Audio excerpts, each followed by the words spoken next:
in his homeland. So the topic today, which we'll be addressing, how to find peace of mind in a turbulent world, will be based entirely on the teachings of this great saint, Paramahansa Yoganandaji, whom we call Guruji, so we'll refer to him in that way. Guruji explained to us that this world is made with the concept of duality, and it has to be this way. If there were only unity, then there would be no show. He said, for instance, if you're in a motion picture show, he would sometimes have his disciples go, and then he would tap them. This was often in the days where the movies were just in black and white, so it was easier to tell the concept. But then he would tap them on the shoulder and he would say, ignore the screen for a moment and look up at the beam of light coming down.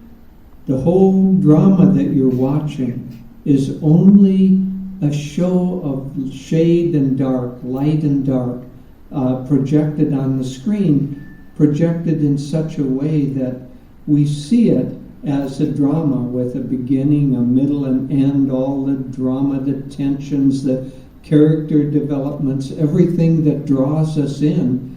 When we're in a movie, he said, we become perfect yogis because we're completely concentrated and focused. For a little while, in a movie, if it's a calm enough movie, we have achieved a little bit of peace of mind, but it doesn't last very long, of course. In fact, most movies are meant to help us avoid achieving peace of mind. They're made in such a way to stir up the tensions within us.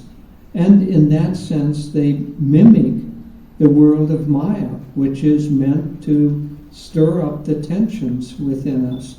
And one could say, why in the world would God create a world of Maya with all this tension? And why doesn't he create something very beautiful and sattvic and filled with peace so there's no turbulence?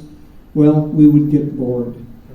We aren't ready for that. When we're ready for that, in fact, that's the world that we'll inhabit.